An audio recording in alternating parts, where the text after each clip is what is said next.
The UES Prometheus was the ugliest ship.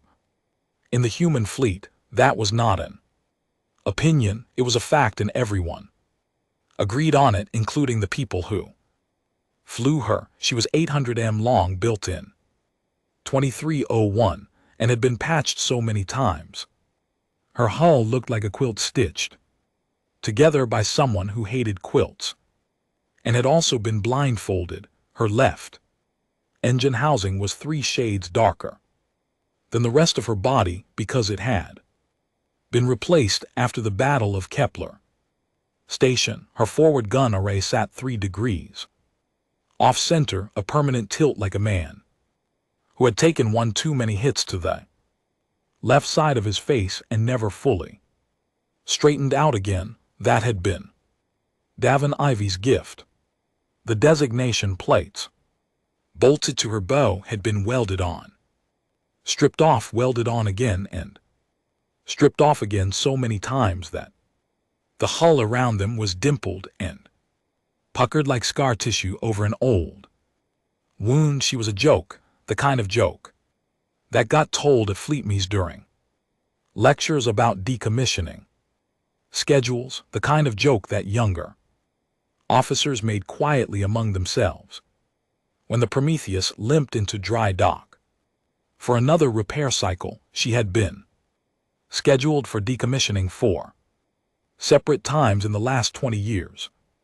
Each time the paperwork had gotten filed, the new assignment orders had gone out, and then something had happened: a border skirmish, a supply shortage, a budget freeze, and the Prometheus had not been scrapped. She had gone back out instead. Some ships had luck. The Prometheus had something stranger than luck. She had persistence, the dumb, grinding kind that did not know how to stop. Captain Yara Cole stood on the bridge of the Prometheus and looked at the Caveth fleet on her tactical display. There were 41 of them, 41 ships, each one shaped like a crescent blade, each one burning cold blue from their drive cores, each one roughly twice the length of the Prometheus. They hung in the dark of the Aryan corridor like a sentence that had already decided its own ending. Beautiful ships, the kind of ships that made the Prometheus look like a boot someone had found in a gutter. Yara had a cup of coffee in her hand, real coffee, not the synthesized kind that tasted like hot brown disappointment.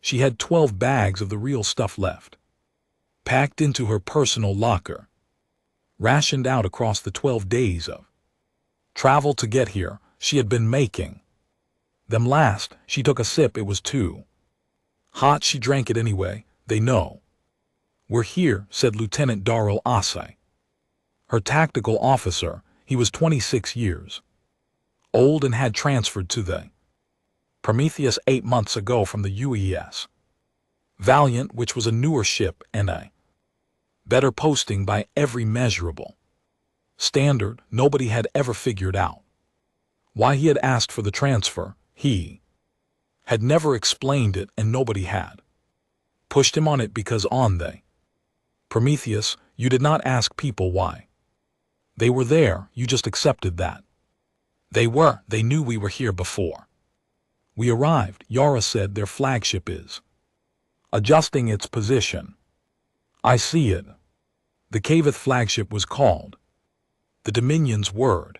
It was 1,600 m long. It had weapon systems that could crack open a moon along its fault lines and watch it split apart like an egg. It carried a crew of 4,000 and was commanded by a being named Thresh Shamak, who had personally overseen the end of 3 spacefaring species that had declined the Dominion's offer of integration. Not conquered, not occupied, ended. The records of those species still existed in Cavath archives, filed under a category that translated roughly as resolved matters. 3 species gone. Yara took another sip of coffee. The Caveth ultimatum had arrived 16 days Ago, it had not been phrased like a threat, it had been phrased like a favor, which was somehow worse.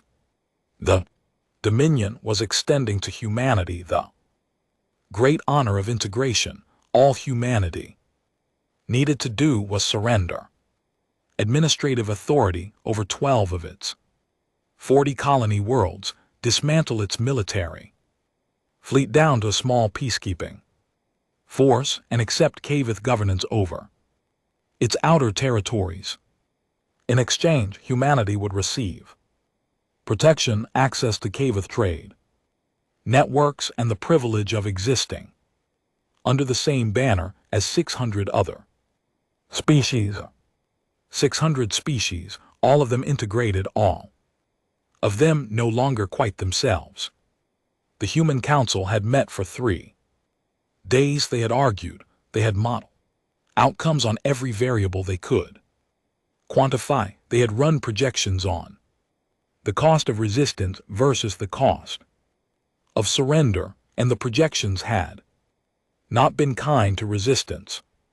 Then they had voted. The vote was not close. Yara had received her orders 6 hours after the vote closed. She was to take the Prometheus to the Aryan corridor and deliver humanity's response to the Dominion's offer. Her orders did not need to specify what that response was. The Council had not sent her out here with a white flag. She looked at the 41 crescent ships burning cold blue in her display. Then she looked at her own. The Prometheus had 14 functional weapon systems out of an original 18.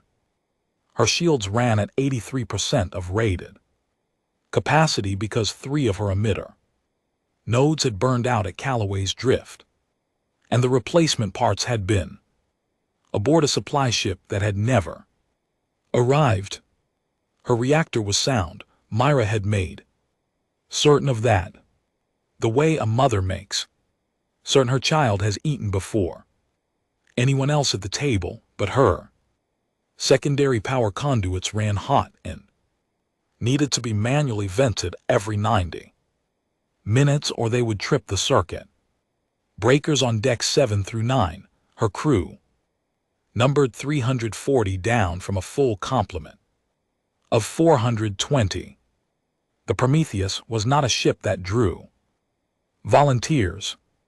340 people against 41 ships. Yara drained her coffee to the last swallow.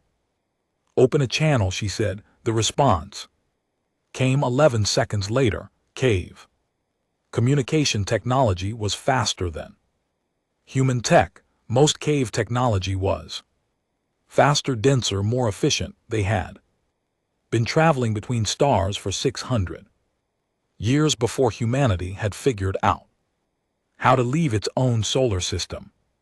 They had a head start of 6 centuries, and they wore it the way old money wears its age, not loudly, just permanently present in every room. The face that appeared on Yara's screen was not Thresh Shamk, it was Vitha, the Dominion's lead translator. The Cavith resembled a praying mantis that had studied human body language carefully and applied about 70% of the lessons.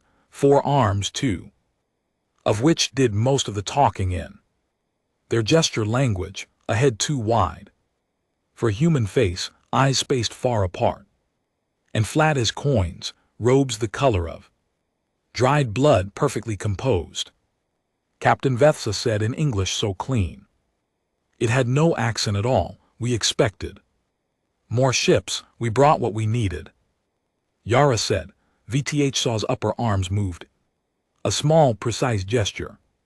The translation chip behind Yara's left ear rendered it as amusement. 1 ship and this ship. The arms moved again. Our records show the Prometheus has been in active service for 86 years. She has been heavily damaged on 6 occasions. Destroyed twice. Heavily damaged, Yara said, not destroyed. The distinction seems thin from where I Stand, VTH saw tilted their head at an angle that conveyed, according to the chip, something between curiosity and patience for the slow. We had hoped humanity would send an official representative, someone authorized to sign the integration accord. I'm authorized, Yara said, and I haven't. Answer, VTH saw waited. Yara set her empty coffee cup down on the console. Beside her, she looked directly at the camera. She did not blink. No, she said. VTH's arms moved. The chip said in pity. The channel closed. Yara turned to face her bridge. It was quiet. The Prometheus was always quieter than the newer ships. Bigger cores made bigger sounds, and the newer vessels hummed with a high, clean pitch that filled their corridors. The Prometheus had her own sound, deeper, older, the low, steady breathing of a ship that had been running long enough to develop something like a rhythm, like a heart that had learned to be economical. She looked at her crew, Darrell at tactical, hands flat on his console. Completely still, Chief Engineer Myra Solis at her back corner station. Already 3 screens deep into power distribution models, her gray streaked hair pulled back in the same braid she had worn every day for 4 years, without variation. Helm officer parked. Jun Seal at the navigation display, jaw set, eyes forward. Communications officer Asia Brandt with her headset half off, one ear monitoring Cavith. Chatter in real time. 340 people, most of them below decks, right now doing the 10,000 small things that kept a ship like this alive. Keeping the conduits from tripping. Keeping the targeting buffers calibrated. Keeping the hull patches sealed against the cold outside. They had all known what today was. None of them had filed for transfer. None of them had gone to medical with a convenient illness. They had checked their stations, done their jobs, and gotten on the ship that nobody wanted to be on, heading toward the odds that nobody wanted to face. Yara had thought about that for most of the 12 days it had taken to get here. She did not know what to do with it, what to call it, where to put it. She only knew it sat in her chest like ballast and kept her level. She faced the display, battle stations. She said. The Prometheus answered. Lights shifted to red, bulkhead doors sealed along every corridor, weapons systems charged in sequence, the healthy ones fast, the older ones taking their extra half-second. The capacitors on the forward array needed an additional cycle to reach full charge, 4 seconds longer than a modern ship. Nobody said anything about it. Their fleet is repositioning, Darrell said, his voice even. Envelopment geometry. They want us bracketed before they fire. I know. Approximately 3 minutes to optimal firing position. I know. Yara studied the tactical display. The 41 Crescent ships were spreading across the dark, like a slow hand opening to close around something small. The Prometheus sat at the center of what was becoming a cage. She had spent 11 of the 12 traveled days building a plan. She had taken it to Myra first, who had changed it. She had taken the changed version to Darrow, who had changed it further. She had taken the twice changed version to Park, to Asia, to the 14 department heads.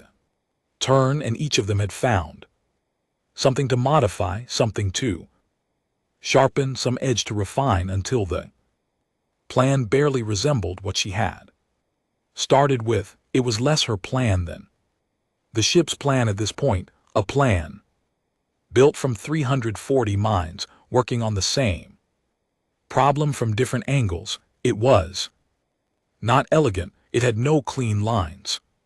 It was a plan built from constraint and necessity and the particular creative desperation of people who had been told the odds and had decided the odds could go to hell. Myra, Yara said, ready. Myra did not look up from her screens. She had not slept in 3 days, and her eyes had the specific flatness of a person running entirely on competence and caffeine.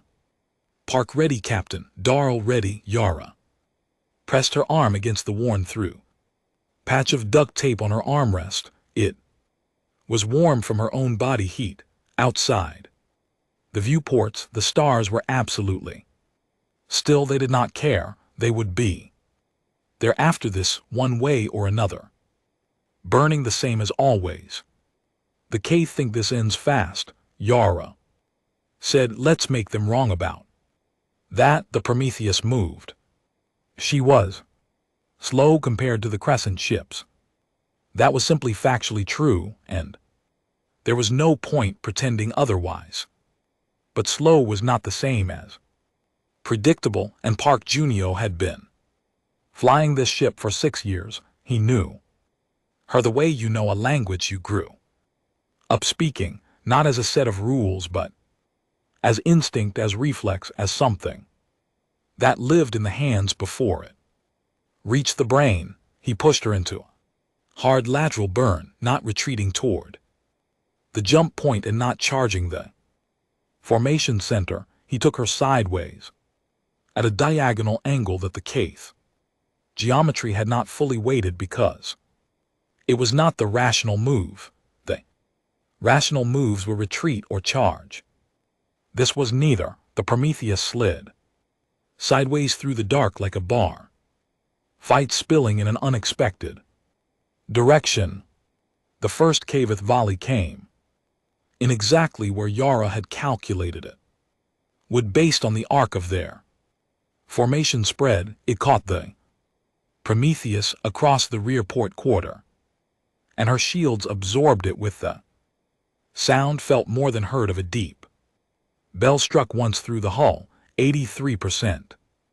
Down to 71, the ship shuddered. On a lower deck, someone dropped something metal. It rang against the floor. One clean note and was gone. Shields holding, Daryl said. Return fire, Delta and Epsilon full spread. The Prometheus fired. Her guns were old. Her targeting software was 3 version cycles behind standard, because the current update crashed in deep space cold, and Myra had eventually told Fleet Command to keep their update, and Fleet Command had sent back a formal reprimand. And the old software had stayed because it worked. It worked because Myra knew every quirk of it and had manually recalibrated the targeting buffers twice a year for 4 years running. The spread hit Cave's ship Delta across its forward crescent.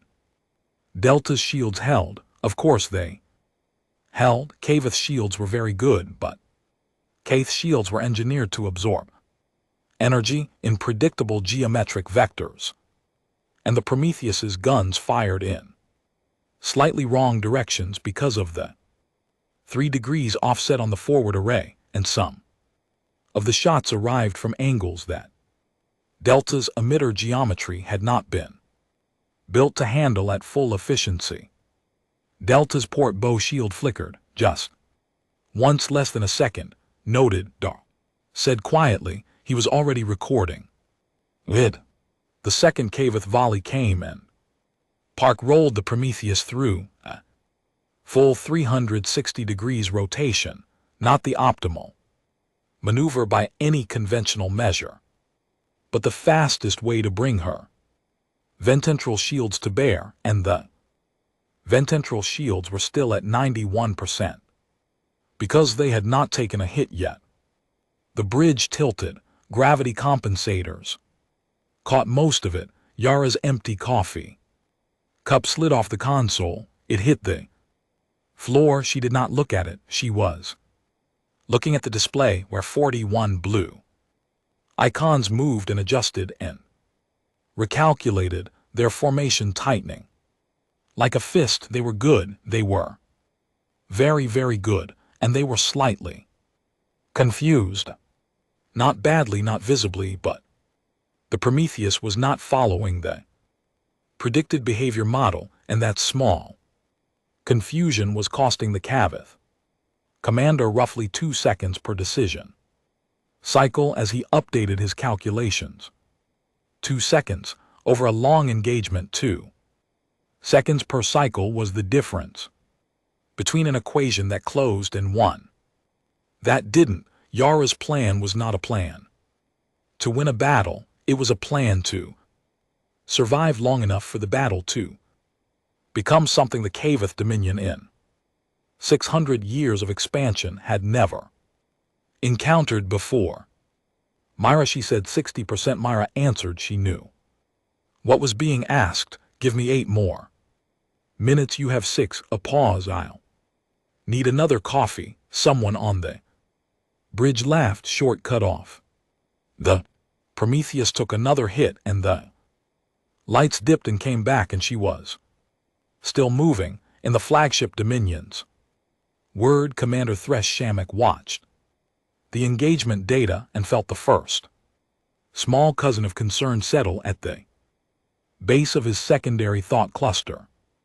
Not worry. He had not felt genuine worry since his campaign against the Drothi collective 40 years ago. This was smaller than that, a tightening, a slight wrongness in the data. The human ship was damaged, its shields were falling, its weapons were imprecise by the mathematics of fleet engagement. It should have been debris.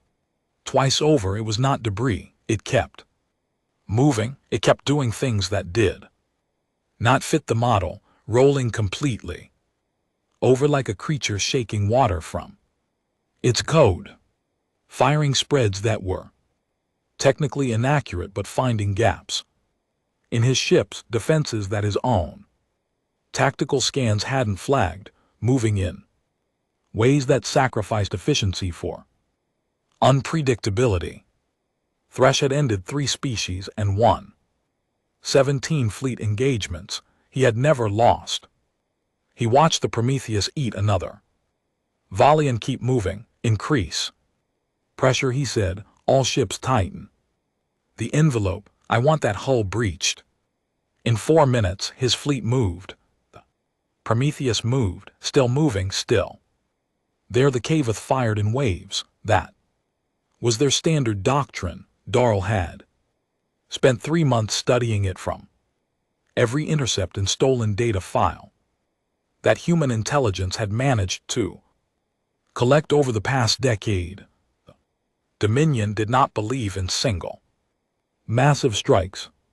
They believed in pressure, in the steady mathematical accumulation of damage across time, each volley softening a target slightly more than the last until the defense curve crossed the damage threshold and the fight was simply over. It was elegant. It was efficient. It had worked on every enemy the Cavith had ever fought. The Prometheus had been absorbing that pressure for 11 minutes. She was not elegant about it. Every hit pushed her sideways and Park corrected, and the correction burned fuel and time, and then another hit came in and he corrected again. She was taking damage. In a rhythm now. Port shields starboard. Shields port again, because the Cavith were methodical and their formation had settled into a rotation that was tightening her options down to a shrinking corridor of space. Her shield percentage was climbing down the numbers like a man descending a ladder, one careful rung at a time. 64%. They're smart, Darl said. He did not sound afraid. He sounded like a man reading a weather report about bad weather he had already prepared for. Tell me something I didn't know, Yara said. Their second-rank ships are angling to cut off our retreat vector to the jump point. Good. Darrell turned to look At her, we don't want the jump point. She said, we want them focused on the jump point. Keep firing at Delta, same angle as before. Delta's repaired that shield gap. No fire anyway. Darrell turned back to his console. He fired anyway. The Prometheus's gun spoke in the old language they had always spoken, not the clean, precise voice of newer weapons, but something rougher, more insistent. Delta's shields held, but their emitters shifted slightly to compensate for the angle, the way a fighter shifts his guard toward the hand that keeps hitting him, which meant their emitters shifted away from something else. Myra Yara said. 78% Myra said 5 minutes for a sound from the back of the bridge, not quite a word. 4 minutes Myra, fine, a pause. Fine, 3 decks below the bridge in the engineering section that occupied the entire midspine of the Prometheus.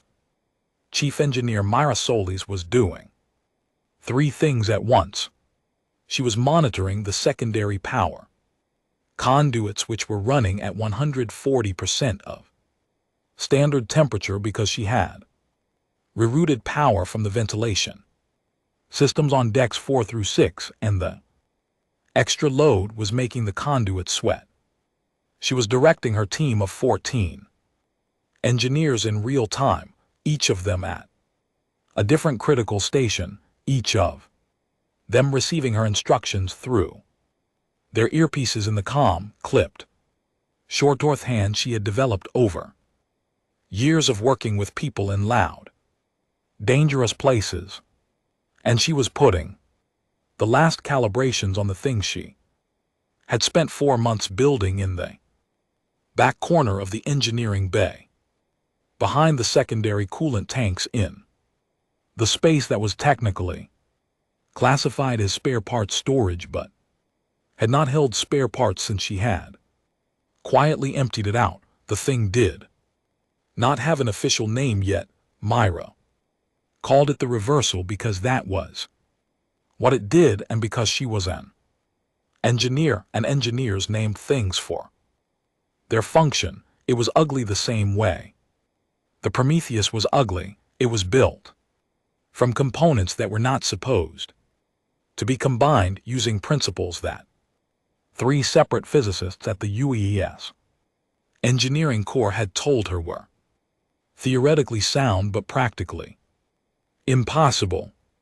And she had looked at those 3 physicists with the expression she used on conduits that were telling her they couldn't run any hotter and gone ahead anyway. The core idea was simple. The cave shield system worked by projecting a coherent energy field around a ship calibrated to absorb and disperse incoming kinetic and energy-based attacks. It was very good at this. It was so good at it that attacking a caveth ship with standard human weapons at standard human energy levels was the tactical equivalent of throwing pebbles at a wall of water. The attack just got swallowed, but the shield did not know what it was absorbing. It only knew the vector and the energy level. It dispersed all incoming energy in the same way regardless of source, which meant theoretically that if you hit a caveth shield with energy that the shield itself had generated tuned to exactly the same frequency as the field, the shield would attempt to absorb its own emission. It would try to disperse itself. Theoretically, the 3 physicists had spent 2 weeks explaining to Myra why this was theoretically sound but practically impossible, because you could not capture and remit caveth shield energy without a receiver array tuned to caveth field frequencies, and you could not tune a receiver array to caveth field frequencies without a direct scan at close range, and you could not get close range without getting shot, and getting shot would destroy the receiver array. Myra had listened to all of this Then, she had taken the targeting sensors from a decommissioned probe, rebuilt them at 400% sensitivity, mounted them on the exterior of the hull behind the Prometheus's own shield layer, protected close, pointed outward, and had them recording Caveth field emissions every time a shot came in and hit our ship's shields. Every hit, 11 minutes of hits, she had 4 months of theoretical calibration and 11 minutes of live real frequency data. The reversal was at 78% ready. She needed 4 more minutes and she was going to use 3, she said into her earpiece. Her assistant engineer answered instantly, ready, bypass the regulation limiters on conduit 7 through 9. I need that power, that'll run them. At 165, they'll trip. They won't trip, Myra said, because you're going to be standing right there with your hand on the manual override. A brief silence. Yes, Chief. The conduits began to run hotter. On the bridge, Yara was keeping the Caveth fleet looking at the wrong thing. It was the oldest trick in any kind of fight. You make someone focus on one hand while the other hand does the work. The difficulty was that the Caveth were not easily fooled. They were experienced. They had fought 100 wars. They had tactical systems that processed 10,000 variables simultaneously and flagged anomalies faster than any human brain could track, but they were also certain. That was the thing about certainty. It was a kind of blindness. The Caith were certain this fight had one outcome. Clear's throat. They were certain they Prometheus was dying, and it was shields down to 59% now. 2 weapon systems offline from hull damage, 1 crew member in medical, and 2 more with minor injuries from consoles that had blown out under the electromagnetic stress of repeated hits. They were certain that what they were watching was a slow and inevitable process reaching its conclusion. Certain minds stopped looking for surprises.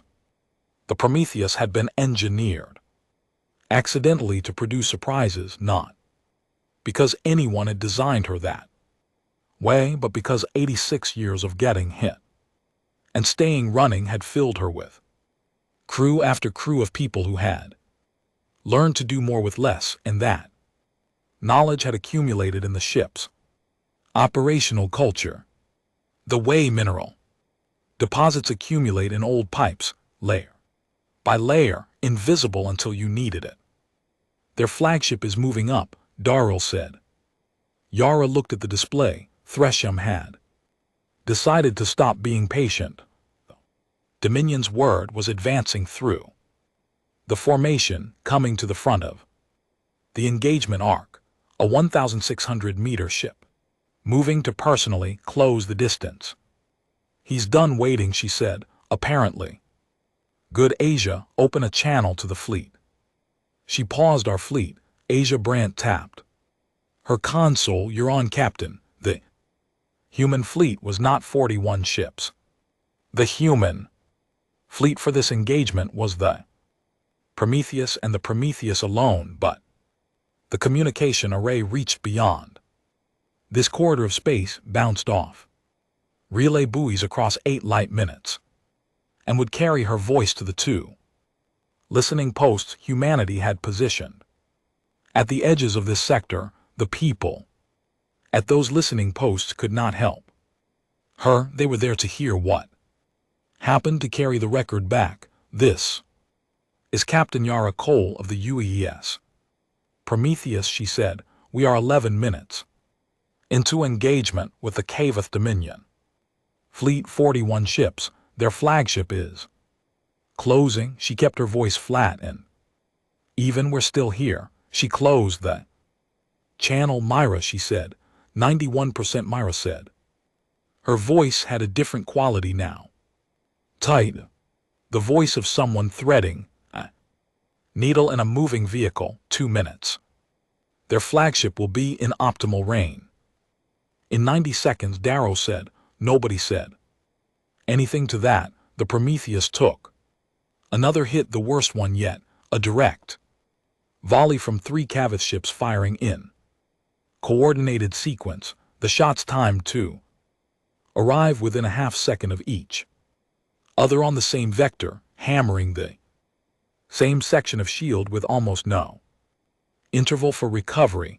It was a designed collapse technique, and it very nearly worked. Shields down to 47%. A conduit on deck 7 blew, not the ones Myra had put on manual override. Different one, a secondary branch line that had been running at elevated load and had finally given out. The lights on. The bridge went to emergency red for 3 seconds before the automatic rerouting kicked in and the standard panels came back on. In those 3 seconds, the bridge was very dark and very quiet. Then the lights returned and everyone was still at their stations. Park had not taken his hands off the helm controls. Darrell had not moved. Asia was already talking to damage control. The bridge crew of the UES Prometheus sat in the dark for 3 seconds and kept working. Yara looked at them. She did not say anything. There was nothing to say that would mean more than the fact of them being there. Their flagship is slowing. Darrow said range 4,000 km. They're going to hit us with the primary battery. The Dominion's words, primary battery, could fire a focused beam that had in previous engagements cut other ships in half along their spinal axis. Clean single shot. Thrashing was going to personally finish this. Myra Yara said 98%. A pause that lasted exactly 1 second. Ready target. Their flagship, Myra said, has to be their flagship. Biggest shield emitter in the formation. Most energy for the reversal to use. Yara looked at the 1,600-meter ship filling the front of her tactical display. The Dominion's word, 4,000 crew. The ship that had ended 3 species. Park, she said. Captain, take us directly toward the flagship. Full power. The bridge went very still. Full power, Park said. Not a question, not a protest, a confirmation. Full power, head on, don't deviate. Park's hands moved on the controls.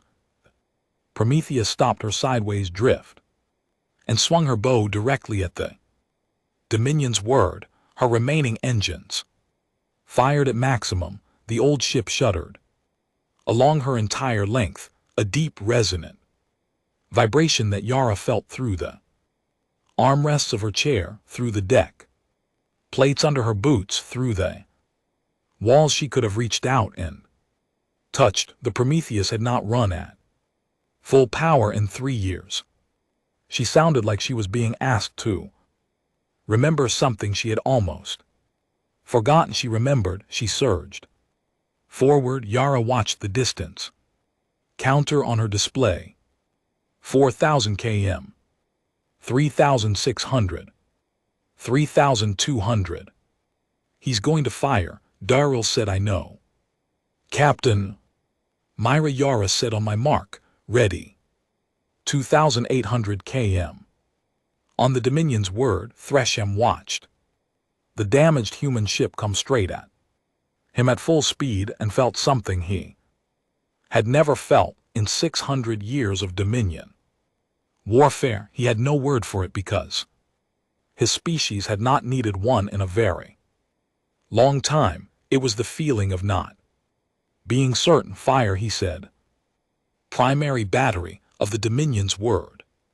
Fired, Mark Yara said. The reversal. Fired. What happened in the next 4 seconds was something that cave physicists would spend years arguing about. The reversal's receiver array had 11 minutes of cave shield frequency. Data, it had been calibrated to those exact frequencies, not a theoretical approximation but live measurements from the actual ships in this actual formation on this actual day. When it fired, it did not fire a weapon in any traditional sense. It fired a precise echo, a mirror of the Dominion's words. Own shield emission returned at the exact frequency and phase angle to cause maximum constructive interference with the field itself.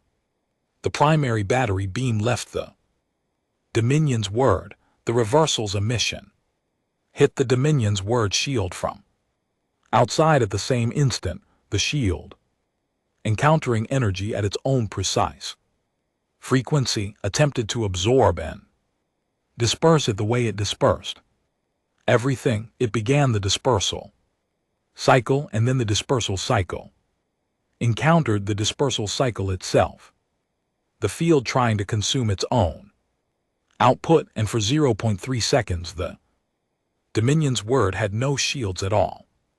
The primary battery beam, which had been fired from behind that shield, traveled through the gap. The Prometheus's own forward hull took the beam hit directly. She was not in pieces. The shot had lost coherence, passing through the 0.3 second shield gap, scattering its energy across a wider dispersion cone than intended. It hit the Prometheus like a hammer. Instead of a blade, the Prometheus rang like a bell. Shields gone 0%. Hull breach on decks 3 and 4. Emergency bulkhead sealing, forward gun array offline. 7 crew members down. The medical report was already hitting Darrow's secondary screen. The Prometheus was floating in space, dark and damaged, at 1,800 kilometers from the largest warship in the HFY fleet. VTH Saw's voice came over the channel unsolicited. "Captain Cole, this is over." Yara looked at her display. She looked at the Dominion's word. She looked at the 0.3 second gap that the reversal had opened in the most powerful shield in the cave fleet. "Myra," she said, already recalibrating. Myra said. Her voice was completely, absolutely calm, the calm of a person who had been waiting their whole career for exactly this moment.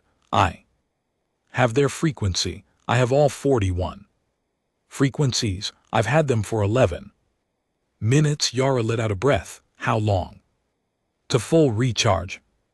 40 minutes. The Prometheus drifted dark, apparently dead. The stars were still, and the HFY fleet closed around her. And Thresh looked at his tactical display and saw a broken ship going nowhere. He saw exactly what he expected to see. He did not see Myra Soul's 3 decks below the dead bridge lights, working in the dark with a headlamp strapped to her forehead, rebuilding weapon that the universe had never seen before. 40 minutes. The Prometheus drifted and waited. The HFY fleet held its formation. This was standard Dominion procedure. After disabling a hostile vessel, you did not immediately move in. You maintained your position, kept your weapons charged, and gave the enemy crew time to realize their situation. Time worked on a damaged crew the way water worked on stone, not fast but thoroughly. Thresham had seen it many times. The longer a crew sat in a broken ship in the dark, the more clearly they understood that the math had decided against them. Then they talked. Then it was done. He had given the order to hold fire. The Prometheus was not going anywhere. Its engines were cold. The thermal signature had dropped to near zero within 90 seconds of the hit, which meant either the reactor was offline or the crew had cut power deliberately to prevent a cascade failure. Either way, the ship was a 800-meter piece of debris. in his formation center, and it would stay that way. He was prepared to wait. He was a patient commander. Patience was a tool like any other. The Dorothy Collective had been patient warriors. He had been more patient, and they were gone. Patience was a competition he had never lost. VTH saw came to his command deck at the 15-minute mark. No response to our communications, they reported. The channel is open, but they are not transmitting. They are thinking, Thresh said. Should we send a boarding party to assess damage? And no, Thresh did not look away from his tactical display. We wait.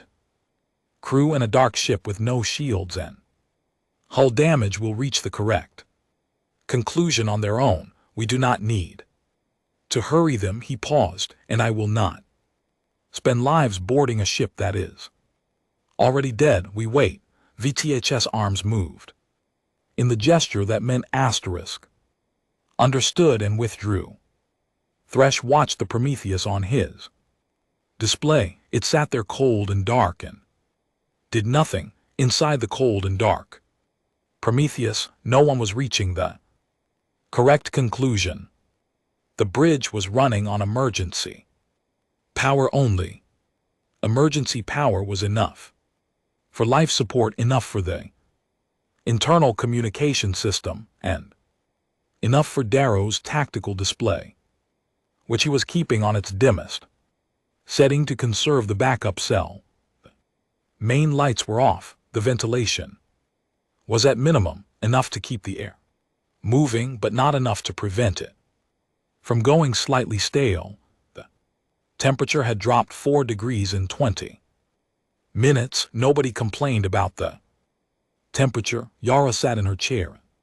The near dark and ran numbers. She was running them on paper, an actual paper notebook, a thing she carried because she had learned 15 years ago that there was always a moment in a bad situation when the displays went down and you needed to think with your hands. The notebook was half filled with the cramped, angular handwriting of someone who had been writing in low gravity for most of their adult life. She was working through the problem of 41 ships. Not the weapon problem. Myra owned that problem, and you did not go into Myra's territory when Myra was working, but the tactical problem, if the reversal worked when it worked, she corrected herself when it would drop any cave shield it was tuned to for approximately 0.3 seconds. That was what they had observed on the flagship. 0.3 seconds. The Prometheus's guns needed 0.44 seconds to fire and cycle. After the targeting computer confirmed lock, that was a gap, a small one, small enough to matter. In 0.3 seconds, with her primary weapons array offline and her shields at 0, she could not kill a ship. She could damage one. She could open a hull breach. Maybe she could strip an engine housing, disrupt a weapon system, knock someone's targeting computers into a recalibration cycle. She could hurt them, but hurt and dead were different problems, and 41 ships could absorb being hurt for a very long time before the math changed. She wrote numbers on her paper. She crossed them out. She wrote more. The answer she kept coming back to was not one she liked. It required the Prometheus to move between ships at close range under fire with no shields while Myra triggered the reversal in sequence on multiple targets.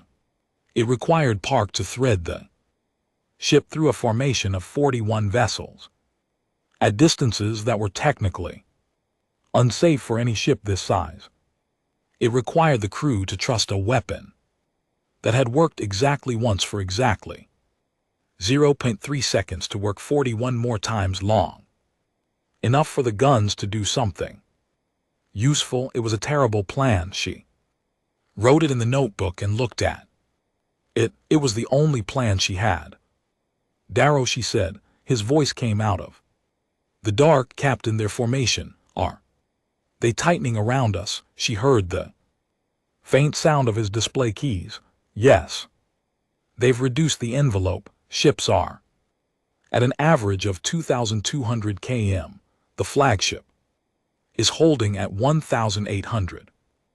Are they scanning us continuously? Full spectrum. They can see our reactor is cold. Are they reading the engineering section? A pause. Thermal signatures in the engineering space are consistent with a crew conducting emergency repairs. Nothing unusual. Yara allowed herself one small quiet thing. There was almost a smile. Myra had told her crew to use portable heat sources, maintenance torches, thermal blankets, the small chemical heat packs from the emergency supplies positioned carefully around the engineering section to produce exactly the kind of scattered warmth that read on thermal sensors as a repair crew in the dark, working, struggling, doing what damaged ships did. Nothing to look at there. Good, Yara said. She went back to her notebook in the engineering section. Myra was not struggling. She was focused. There was a difference. And it was the difference between a person drowning and a person diving. Both looked similar from the outside. If you weren't paying attention, she had the reversal stripped down to its emitter core, running a full diagnostic on the capacitor array. The blast from the Dominion's word had not directly hit engineering. The impact zone was decks 3 and 4 forward of her position, but the shockwave had run through the ship's frame and shaken loose 2 of the coupling connections on the reversal's secondary array. She had found them by touch in the dark, identified the problem, and begun the repair in the same unbroken movement, the way a skilled hand finds the right tool. Without looking, the primary array was fine, intact. The frequency data was stored and stable. She had 41 target profiles. Every Kavath ship in the formation had been emitting shield energy for 26 minutes, and her sensors had been recording all of it. She had frequency, phase, and amplitude data on every single one of them. What she had built was, she knew, a weapon that should not exist yet. The 3 physicists who had told her it was practically impossible had been right. That it was practically impossible with the technology humanity currently possessed. They had run their models on the assumption that you needed purpose-built Kavath frequency emitters to retransmit the captured energy, hardware that humanity had never made and would have taken years to develop. Myra had not used purpose-built emitters. She had used the Prometheus's own shield emitters, the ones that were now offline because there were no shields left to project. Prometheus's shield emitters turned around, pointed outward instead of inward, not projecting a human shield field, instead broadcasting a precisely calibrated signal on Kavath frequencies, using the Prometheus's own power plant as the energy source. An old ship with no shields, using the hardware that used to make shields to destroy someone else's. She reattached the second coupling connection and heard it click into place. Ko, she said. Ready, her assistant said from 3M away. Run the secondary diagnostic. Ko ran it. The numbers came back on Myra's handheld display. 100%. Myra sat back on her heels on the cold deck and looked at what she had built and felt the specific satisfaction of a problem solved. Not pride exactly, more like the closing of an equation, the feeling of a door fitting perfectly in Its frame, 41 targets, she said. Yes. Sequencing them by proximity to the Prometheus, closest ship first. Understood. Tell the captain we're ready, Yara. Received the message at the 23-minute mark. She had been expecting 35, maybe 40. She had built her plan around 35 minutes. She sat very still for 3 seconds and recalculated. Then she set down her notebook. All stations, she said into the shipwide comm. This is the captain. Her voice went everywhere, every deck, every section, the medical bay where 4 crew members were being treated, the whole repair teams that had been working in vacuum suits on the breach sections, the gun crews who had been sitting at their dead weapons in the dark waiting. You have 2 minutes to reach your stations and be ready. What happens next will happen fast. Do your jobs. She closed the channel. Park, she said, hands on the controls. Park said from the dark beside her, what I'm about to ask you to do is impossible. She said, I know. I need you to thread this ship through a caveth formation at 1,200 km per hour while Myra drops their shields and our guns fire into the gaps. You will have less than half a second per target. If you miss a line and we hit one of their ships, we die. Park said, yes, and if I don't miss, Yara looked at the dark where his face would be, then they do, she said. Park's hands tightened on the controls. I haven't missed a line in 6 years. I know, Yara said. That's why you're sitting there. She turned back to her display. The Prometheus was dead center in the cave formation, 41 ships around her. The Dominions were at 1,800 km ahead, patient, waiting for the conversation that was not coming. Myra, she said, ready, Darl, weapons ready. Primary array is still offline. 14. Secondary systems operational. Targeting buffers calibrated. A pause. I've been preloading targeting solutions for 23 minutes. Of course he had. Assas, she said. All crew comms open. Assas said, I've also got a live feed running to the relay buoys. Good. I want everyone to hear this. She opened the channel to the relay buoys to the listening posts 8 light minutes away to whoever was listening beyond this corridor of dead dark space. This is Captain Yara Cole, UES Prometheus, declaring engagement with Cave Dominion Forces Aryan. Corridor time 9:47. Ship time. She paused just for a moment. We're going to see how many of them we can take with us. She closed the buoy channel and looked at Thresham's ship. She thought about 3 species who had said no and been filed under asterisk resolved matters. She thought about 340 people sitting in a dark ship waiting for her word. She thought about her coffee cup on the floor somewhere in the dark behind her. Reactor, she said to Myra. Ready, full power. The Prometheus's reactor came back, not gradually, not carefully, all at once, full ignition. The way a sleeping heart kicks back to life from a defibrillator, sudden, violent, enormous. Every light on the ship blazed on simultaneously. Every system came online.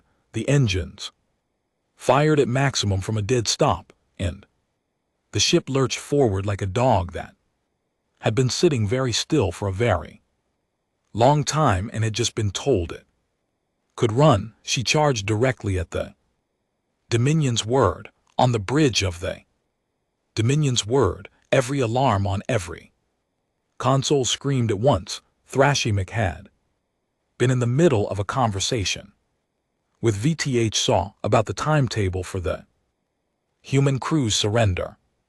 He turned to his tactical station and saw the Prometheus burning toward him at full power from 1,800 km, every system lit, engines at maximum and a weapons charge building in its secondary array. He stared at it. It was playing dead. His tactical officer said, "I see that." Thresh said the not certain feeling from earlier came back.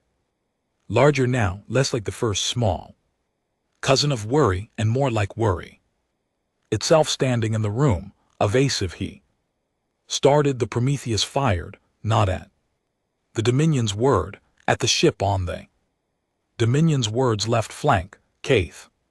Cruiser designation 7, which was 900 meters long and had been sitting in a comfortable holding position, 2,100 km from the Prometheus's previous dead float position. 7 had not been paying close attention to the Prometheus because the Prometheus had been dead and the Prometheus was not their concern. The reversal signal hit 7's shield emitters at the exact frequency of their own field output. 7 shields dropped. 0.3 seconds. The Prometheus's guns fired. In that window, 14 secondary weapon systems, all of them pointed at the same section of 7's unshielded hull, the forward reactor housing, which Darrow had been staring at for 23 minutes and had preloaded a targeting solution for. With the precision of a man with nothing else to do, the shots went in. 7's forward reactor housing opened up like a flower. The explosion was not immediate. Cave reactors had multiple safety systems, but the chain reaction that started in 7's forward housing traveled backward through its power distribution spine over the next 11 seconds, and at the end of those 11 seconds, 7 was not a ship anymore. It was a slow spreading brightness in the dark. The Prometheus was already moving. Park had taken her sideways through the gap that 7's destruction had opened in the formation, and before Thresh had issued a single coherent order, the Prometheus was inside the Caveth envelope, inside the minimum safe range for most of their formations. Weapons threading between ships at distances that made his tactical computer produce warnings it had never produced before in his career. Warnings that translated roughly as this should not be happening. The Prometheus did not care what should and should not be happening. She was moving. Park flew like the ship was an extension of his own nervous system. He did not think in full sentences while he flew. He thought in fractions, angles, distances, the relationships between moving objects in three-dimensional space that he had trained himself to read the way other people read text on a page. A Caveth cruiser at 1,400 km, moving at bearing 220, the gap between it and its nearest neighbor 900 km wide, enough barely. He took the gap. The Prometheus slid through it, and the two Caveth ships adjusted their position to close, which opened a different gap behind and to the right, and he took that one too before the adjustment completed. He was flying 2 moves ahead, reading the formation the way a person reads the next sentence of a paragraph before they have finished. The current one, the Caveth were firing. They were firing carefully. They had to be careful. The Prometheus was inside their formation now, and the angles were wrong. Half their ships could not fire at the Prometheus without the shot passing through the space occupied by one of their own vessels. They had to coordinate, pick firing lanes, communicate targeting windows, all of which took time, and time was the one thing that Park was not giving them. The Prometheus took 3 hits in the first 2 minutes of the threading maneuver. No shields. The hits went straight to the Hull Deck 9 lost pressure, bulkhead. Sealed. 2 crew members in that section. Got to the emergency lockers and into suits in 45 seconds, which was faster than the drill standard and something they had done in the dark from muscle memory alone, a secondary power conduit. On deck 11 did finally trip, one bank of secondary weapons went offline, 13. Operational now, the Prometheus kept moving. Target Darrell said, his voice was completely flat, stripped of everything except information. Ready, Myra said. They had developed a rhythm in the first 3 minutes. Darrell called the target. Myra cued the specific frequency profile for that ship's shield emitters. She had 41 profiles loaded in sequence, ranked by proximity, updated in real time as the formation moved. She fired the reversal window. Darrell fired into the window. Park was already moving toward the next gap before the result registered. They did not wait to confirm kills. There was no time to confirm kills. They fired into every window the reversal opened and kept moving, and found out later what it had done. Later was a concept they were operating on. Faith. Target 14, Darrell said. Frequency loaded. Myra said, mark. The reversal fired. Cavith Cruiser 14's shields dropped. The Prometheus's gun spoke into the gap.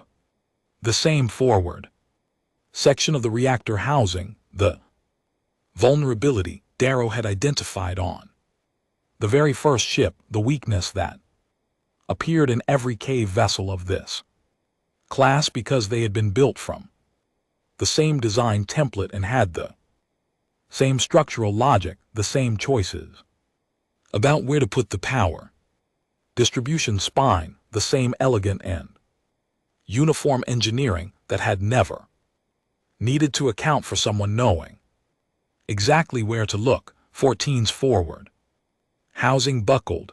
The Prometheus was gone before the light from the explosion reached them. 6, Darrell said. 6. Confirmed. 14 is 7, Park said without looking up. Confirmed after we're clear, Darrell said. It's confirmed, Park said. Nobody argued with him. He was the only one looking at the angles. Thresham was issuing orders and watching them arrive. Too late. Every instruction he gave was correct. Every tactical adjustment his fleet made was the right adjustment. The problem was that the right adjustment took between 3 and 7 seconds to execute, and the Prometheus was changing its position every 2 to 4 seconds, and this meant that by the time the adjustment was complete, the Prometheus was no longer where the adjustment had been designed to address. He was fighting a ship that was always somewhere else. In 40 years of commanding fleet engagements, he had never encountered this specific problem. He had encountered courage. He had encountered superior numbers and superior technology. He had encountered desperation tactics, suicide charges, unpredictable movements. He had filed all of them under the same category: variance within expected parameters. This was outside expected parameters. The human ship had no shields. It had taken direct hull hits. By his damage assessment, it should have been structurally compromised to the point of sluggish maneuvering, like a bleeding animal that could still move but only slowly. Instead, it was moving faster than it had at the start of the engagement. It was moving like it had stopped carrying the weight of trying to survive and had switched to something else. He watched his tactical display. Ship 7 destroyed. Ship 12 reactor breach, power loss, combat ineffective. Ship 14, the assessment was still Running, significant hull damage weapons. Offline. Ships 3 and 22, collision avoidance. Maneuvers had pulled them out of there. Formation positions, creating gaps that the Prometheus had already used. They were not dying fast enough to panic him. But they were dying. That had not happened before, not to one of his fleets. Concentrate fire on, he started. Commander, his tactical officer's voice had a quality in it that Thresh did not. Like restraint, the restraint of someone delivering news they did not want to deliver. They are inside minimum safe engagement range for the primary battery. If we fire the primary battery at their current position, the blast cone will extend into Ship 9's engine section, then move Ship 9. Ship 9 is executing evasive maneuvers to avoid a collision with the Prometheus. Moving it out of the blast cone would put it directly in the Prometheus's projected path. Thresh looked at the display. The Prometheus was exactly where it was most difficult to hit, not by accident, by design. Someone on that damaged, ancient, ugly ship had looked at a fleet of 41 vessels and had found the one place inside the formation where the size and mutual positioning of the fleet made it hardest for the fleet to bring its full firepower to bear, and they had gone there and were staying there, threading between his ships with the specific and infuriating skill of someone who had memorized the blueprint of a building they intended to burn down. From the inside, Thresh felt something that was not patient. Pull formation, he said. Expand, give our guns room. If we expand, there will be gaps. I know there will be gaps. Pull formation, 70 degrees. Expansion. His fleet began to move slowly. Fleet maneuvers at scale were not fast, but moving. Myra Darl said, I see it. Myra said, they're spreading out. That works. For us or against us? Both, she said. More room to maneuver, but more room for them to fire without hitting each other. She paused. We need to move faster, Park. Yara said, already adjusting. Park said. The Prometheus pushed harder between the separating ships, chasing the interior of the formation as it expanded, staying inside the zone where the angles were awkward. It was like staying in the eye of a storm that was trying to grow large enough to swallow her. Target 20, Daryl said. Ready, Mark. The reversal, the window, the guns. 20's reactor housing. The same spot, the same result, Daryl said. In the medical bay on deck 6. Lieutenant Asai's secondary screen was receiving a copy of the tactical data, because Yara had routed it there for the 2 officers being treated for injuries from the earlier hits. The screen was small and propped against a wall of cabinets, and the doctor, a compact woman named Nadia Hess, had to work around it because her patients kept watching it. Instead of watching her, hold still, she told the NN she was treating for a burn on his forearm. 9. The Insun said he was watching the counter on the secondary screen. You'll count everything I'm doing here wrong if you keep looking over there. They got 9, he said. Nadia glanced at the screen in spite of herself. 9 confirmed destroyed or combat ineffective. She pressed the dermal patch onto the Insun's arm and said, nothing.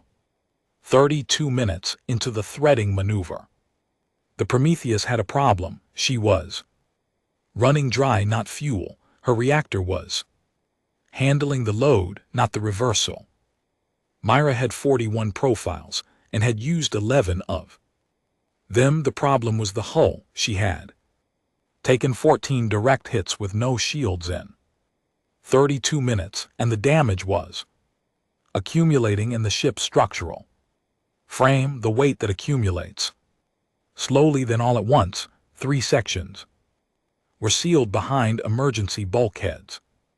One engine was at 60% output because its fuel feed line had been damaged and was running on a bypass that Myra had rigged 20 minutes ago and was not confident would hold past the hour mark. 2 gun turrets had been physically destroyed. Not just taken offline, the housings were gone, the guns inside them open to vacuum. 11 operational weapon systems. Yara looked at the numbers on her display and did the subtraction. 30 secondary weapon systems at the start. 18 had been working when they entered the corridor. 11 now. How long before they noticed were slowing down? She asked. 7 minutes. Darrell said maybe less. The expansion maneuver was working. The Caveth ships had room to fire now, and they were beginning to land more coordinated hits. Threading was getting harder. Parks' hands were moving continuously in small, constant adjustments, the way a rider adjusts to a horse that has started to stumble. Myra. Yara said, I know. Myra said, how far can you push it? A long pause, the kind of pause that meant Myra was looking at something she did not entirely like. The reversal is at 100%. She said, I can push the emitter output to 150 without a burnout risk. If I do that, the window extends from 0.3 seconds to approximately 0.5 seconds. That's enough for the primary array if we get it back online. If Myra said the word was doing a lot of wait, how long for the primary array? The targeting computer is intact. The physical array itself, 2 of the 4 gun barrels are structurally intact. Other 2 are gone. A pause. With 2 barrels, we lose about 40% of the salvo volume, but 2 barrels of the primary array put out more energy than all 11 secondary systems combined. Yara ran the math in her head. How long? She said again. Myra said 20 minutes. 20 minutes at their current rate of hits and damage accumulation. The Prometheus had maybe 15 before the structural integrity dropped below the threshold where the engine bypass would fail and they would genuinely stop moving. Can you do it in 12? The pause again. 12 minutes, Myra said, requires me to leave the reversal controls. Co can run the reversal. Co has been running it for the last 6 minutes. Myra said, I handed off when the rhythm was established. Another pause. I just didn't tell you. Yara closed her eyes for exactly 1 second. How long? She said for the 3rd time. 10 minutes if nothing else breaks. Go. Myra went. Those 10 minutes were the worst 10 minutes the Prometheus had ever spent in 86 years of service, and she had spent 11 minutes at Kepler Station with her left engine on fire and her hull breached on 7 decks with a crew of 60 trying to save 290 passengers from a colony transport that had lost thrust. So that was saying something. Co ran the reversal. She ran it well. She had watched Myra operated for 32 minutes.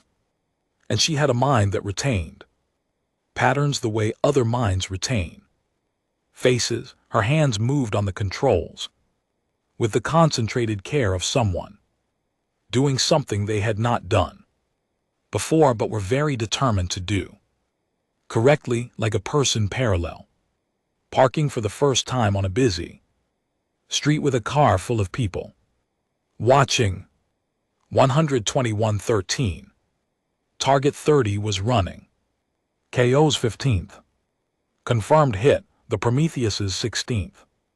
Overall, not counting the damage they had inflicted on half a dozen others that were still operational but wounded. The Cavith fleet was down to 25. Functional ships. Thresh had stopped trying to coordinate a formal tactical response. He had stopped because the Prometheus was doing something that his tactical doctrine did not have a category for: fighting a retreat that was not a retreat, moving backward through the expanding formation while continuing to hit his ships from inside, like a wasp that had gotten inside a fist and could not be crushed without crushing the fist. He had issued an order that he had never issued in 40 years: general engagement, all ships. Fire at will. It was not elegant, it was not coordinated. It was the order of a commander who had looked at the elegant and coordinated options and had not found one that worked. 25 ships began firing in every direction that did not contain another Cavith ship. Prometheus took 5 hits in 90 seconds. A 7th deck section sealed behind a bulkhead. The engine bypass failed for 11 seconds before Myra's automated Phalaf caught it and rerouted through a tertiary path that she had installed specifically for this scenario, and which was, per her own assessment, not rated for the load she was about to put on it. She had put it in anyway. On deck 4, a structural support spar cracked along its weld joint. The crack was 6 cm long. Structural integrity dropped to 71%. The ship groaned, a sound that went through every surface, every wall, every floor. Plate felt in the feet and hands and chest, the voice of a structure that was still holding but was being asked to account for everything it had ever endured. The Prometheus had endured a great deal. She held primary array online, Myra said from somewhere deep in the ship's bones. 2 barrels targeting. Computer is live. Darrow, she's yours. Darrell's hands were already on the controls. Captain, he said. Do it, Yara said. Forward gun array crooked, tilted 3 degrees. Off center from an argument with Davin. IV that the ship had won but not without argument. Fired for the first time since the engagement began, at full power through a 0.5 second window that co-opened in Cavith Cruiser 26's shields. 26 did not survive the encounter. 17, Darl said, and then before the word had fully left his mouth, target 27. Ready, ready, Co said. Mark. Prometheus did not slow down. The Cavith fleet broke at 23 ships remaining. It was not an order. Thresh did not issue a retreat command. The fleet broke because the 3 vessels on the outer left flank of the expanding formation made a collective decision at the same moment to fire their drives and move toward the nearest jump corridor. And when 3 ships go, other ships look at the thing that caused 3 ships to go, and the calculation changes. The thing that caused 3 ships to go was the Prometheus. She had been in their formation for 51 minutes. She had taken 41 direct hull hits. Her shields had been at 0 since the engagement with the primary battery, which felt like a different era of the fight now, a thing that had happened in a time when the Prometheus was still a damaged, dying ship rather than whatever she had become in the last hour. Decks 3, 4, 7, 9, and 11 were sealed. Her hull integrity was at 66%, which was the number that on any other ship would have triggered an automatic system-wide evacuation warning. The Prometheus's evacuation warning system had been offline since Calloway's drift, for reasons that Myra had intended to address before other things had come up. She had 9 operational weapon systems. She had destroyed or mission killed 18 ships, and she was still inside the formation. When the 3 outer ships broke, Yara saw it immediately on the tactical display. They're running, Darl said. I see it. 23 left, he paused. 17. Combat effective. 6 are damaged but mobile. Yara looked at the display for a long moment. 23 ships, 17 that could still fight properly. The Prometheus had 9 guns, a primary array running on 2 barrels, hull integrity that the structural monitoring system had given up trying to assess accurately, and an engine tertiary bypass that was Myra's current estimate about 40 minutes from catastrophic failure. The math had not resolved in humanity's favor, not by any clean accounting, but the math had changed. Park, she said. Captain, get us to the edge of their formation, keep the gaps wide, moving. The Prometheus came out of the interior of the caveth envelope for the first time in 51 minutes, sliding toward the outer formation boundary. As she moved, she left the zone where the Caith ships had been constrained by their mutual positions, and for a moment she was exposed. No interior cover, no awkward angles to hide behind. The full fleet able to bring weapons to bear. 4 ships fired at her simultaneously. She took the hits. Hull integrity dropped to 59%. The structural crack on Deck 4 extended another 8 cm. Tertiary bypass screamed on Myra's monitoring board, and Myra put her hand on the manual override, the same way parent puts a hand on a child about to fall off a chair, and the bypass held. They're not coordinating anymore, said. Their command structure is degraded.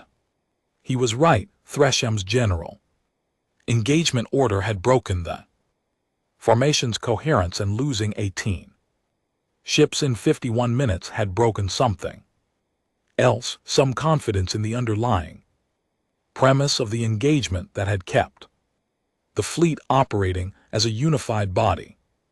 Individual captains were making individual decisions now. Some were holding position, some were angling toward escape vectors. 2 were actually moving toward the Prometheus, which was either courageous or had not yet received the information. That courageous was not enough in this fight. Target incoming, Darl said. He meant the 2 advancing ships. Rain 1800. Myra. Yara said. Ready, Ko said. Myra was in the hall somewhere doing things with the secondary power grid that she had not explained to anyone because there was no time to explain. Take the closer one first, Yara said to Darrow. Darrow took the closer one first. The primary array fired through the window. The CATH cruiser lost its forward half. The second cruiser broke off its approach and moved away at maximum acceleration. 19, Darl said. Tell them, Yara said to Asia. Asia opened the Caveth channel. This is Captain Cole, Yara said. Prometheus, you have 19 destroyed or combat ineffective. She kept her voice at the same flat, even pitch she had used for every transmission today. Not angry, not triumphant, just a person giving a report. You are going to keep losing ships until you leave this corridor. I suggest you do that now. She closed the channel. Thresham heard the transmission and did not respond. He was standing at his tactical station he had stood for the last 40 minutes because sitting had started to feel wrong, looking at a display that had gone from 41 blue icons to 19. The 19 that remained were scattered. 2 were in active retreat. 3 were maneuvering to cover gaps the lost ships had left. His fleet no longer looked like a fleet. It looked like what was left of one. He had not issued the retreat order. He was still not going to issue it, not because he was too proud. He had retreated before when retreating was the tactically correct decision, but because issuing the retreat now would mean something he had not been willing to face for the last 40 minutes, it would mean he had lost. Not a skirmish, not a setback in engagement, a full engagement with a single human ship, one ship, a ship that was 86 years old with a crooked gun array and a crew of 340 people and hull plates that looked like they had been put on by someone who had run out of the right size and had improvised. He looked at the tactical display. HFY came to his side. "Commander," they said quietly. Their arms did not move. They were too tired to gesture. "What?" he said. "The Prometheus's hull integrity is critically low. Our remaining ships can sustain fire until she will keep moving," Thresh said. "Even at 50% hull integrity, she will keep moving. At 30%, she will keep moving." He paused. "That ship does not stop." HFY was quiet. "She has not stopped once," he said. "I have hit her 41 times. She has not stopped." The channel opened again. Captain Cole's voice, "Fleet Commander, I'm not going to keep broadcasting at you, but I want to tell you something before this continues." Thresh did not respond. He listened. "You came here because you thought we were weak. You thought one of your ships was worth more than one of ours. You thought 41 of yours was enough to settle it." Pause. "We knew you thought that. We planned for you to think that. Everything you've seen from this ship, the damage, the drift, all of it was us using your certainty against you." Another pause. 41 came and 22 are gone. The one still here can leave. I'm not asking you to surrender, and I'm not offering you terms. I'm telling you to look at your display and go home. Channel closed. Thresh looked at his display. He looked at it for a long time. Then he said, "All ships withdraw." The Kavith fleet left the Aryan corridor in a formation that was no longer a formation. Ships moved at varying speeds toward varying jump corridors, some of them trailing debris or venting atmosphere, all of them oriented away from the single ship that sat at the center of the space they were vacating. The Prometheus did not pursue them. She did not pursue them because she could not pursue them. At 62% hull integrity, with her engine tertiary bypass 40 minutes from failure, going anywhere at speed would have been a different kind of suicide than the one she had been committing for the last hour. But she also did not pursue them because Yara had not ordered pursuit. She had said go home. She had meant it. The Prometheus sat in the Aryan corridor for 4 minutes as the Kavith ships disappeared into their jump corridors one by one. And then there was nothing on the tactical display where 41 ships had been, except a field of debris. No one on the bridge said anything. The silence lasted for almost a full minute. Then Daryl said quietly, 22. 22, Yara confirmed. More silence. Then Park from the helm, not loudly, just to himself, just for the record. Not bad for an old boat. The repairs took 11 days. Not full repairs. Full repairs would have taken months in a proper dry dock. What the crew of the Prometheus did in 11 days was the specific subset of repairs that needed to happen before the ship could move again without risk of catastrophic structural failure. The minimum work to make a broken thing functional, which was a kind of work the crew of the Prometheus had been doing. their entire careers and were very good. Myra did not sleep for the first 4 days. She slept for 14 hours on the 5th, woke up, ate the largest meal anyone on the ship had ever seen her eat, and went back to work. Structural spar on deck 4 was the most difficult. The crack had extended to 22 cm under the stress of the final engagement, and the section of the spar around it had deformed slightly. It took 3 engineers working in shifts over 36 hours to reinforce it. When it was done, Myra ran a hand along the repair and said nothing for a long moment. Then she said, "She'll hold." Nobody asked her to be more specific. The 7 crew members who had been injured were all functional by day 6. The burns, the lacerations, the 2 broken bones from the section that had lost pressure, all of it manageable, all of it the kind of hurt that healed. The crew's medical officer had been the most consistently busy person on the ship and had barely noticed the end of the battle because hurt had kept arriving at her door in an orderly queue, and she had dealt with it in the same orderly way. On day 3 of the repairs, Yara received a communication from the Human Council. It was from Council Chair Obi Farrow, man she had met twice in person and who had always given the impression of someone carrying more weight than was visible. The message was 3 sentences. The Kavath fleet has returned to Dominion space. Preliminary analysis suggests significant political disruption within the Dominion Council. The loss of 22 ships in a single engagement to a single vessel is unprecedented in their recorded history.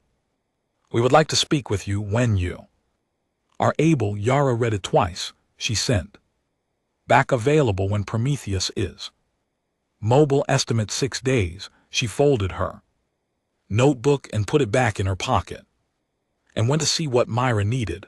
On the 9th day, the listening post relay buoys delivered a secondary message, not from the council, from the civilian communication network, a general broadcast that had started as a news report and had then become something else, the way things sometimes do when they find the right note.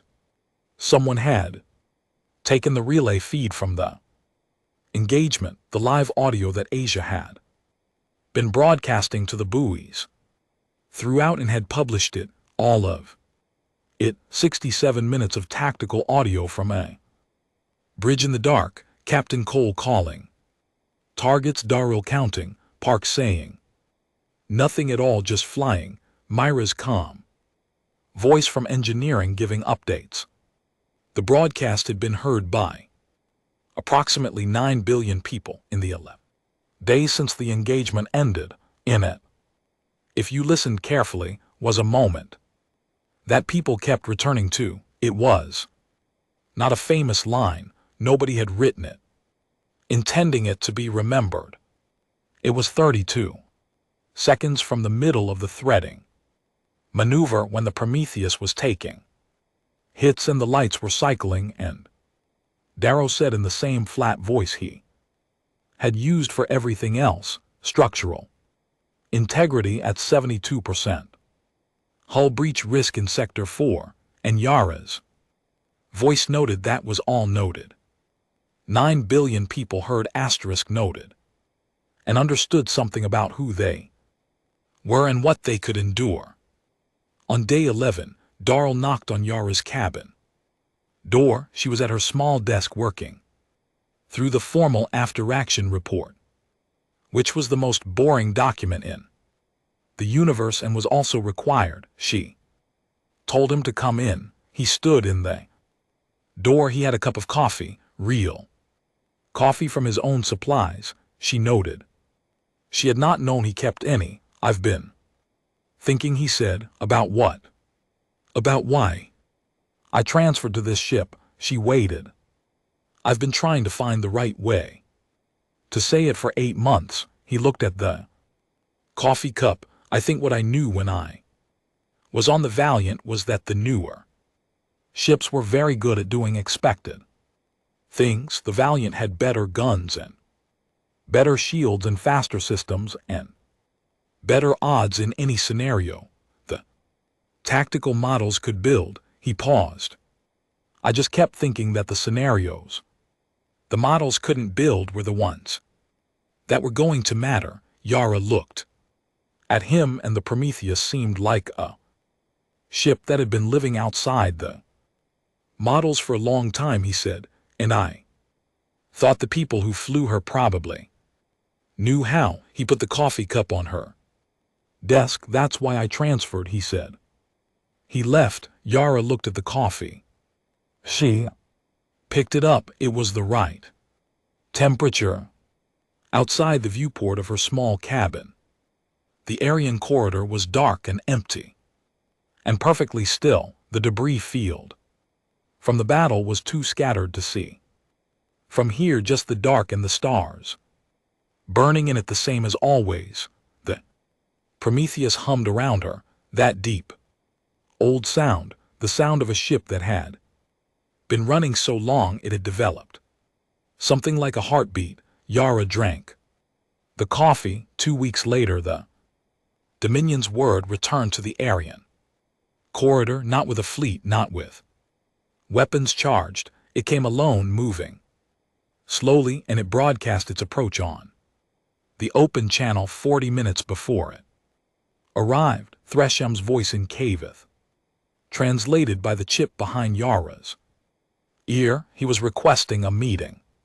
Yara looked at the single ship on her tactical display, the flagship that had fired the shot that had nearly cut the Prometheus in half. 1600 m of the most advanced military technology in explored space, sitting 60 km away. She thought about 3 species filed under asterisk resolved matters. She thought about 340 people who had sat in a dark ship and kept working. She opened the channel. Commander, she said. Captain Cole. His voice was different from the recording she had heard before. The battle, the crisp certainty was gone. What was left was something older, a voice that had been somewhere it had not expected and had not fully come back from it. I am here in an unofficial capacity. The Dominion Council does not know I have come. I came because I needed to see you. You're seeing me. Yara said. A pause. I have fought 34 fleet engagements, he said. I have fought species that were more advanced than you. I have fought species that had numerical advantage. I have never lost a fleet engagement. Another pause. I want to understand what you did. Yara thought about how to answer that for a moment. She looked around the bridge. Darrell at his station, Park at the helm, Asa with her headset on, monitoring the repaired consoles, the patched hull, the ducted tape on the armrest, the whole beloved, ugly, battered reality of the place she had commanded for 7 years. We didn't do anything complicated, she said. You destroyed 22 of my ships. We took everything you knew about us and used it. You knew we were slow. You knew we were old. You knew our ship was damaged. She paused. You knew exactly what we were. You just didn't know what we would do with it. Silence on the channel. I have 600 years of records, Thresh said. Every species the Dominion has encountered, every engagement, every outcome. A pause that lasted a long time. I do not have a category for the Prometheus. Make one, Yara said. You're going to need it. She closed the channel. She sat in her chair for a moment. The duct tape was warm under her arm. Then she picked up her notebook and opened it to a clean page and went back to the after action Report, which was still the most boring. Document in the universe, the Prometheus. Hummed, still here, still moving.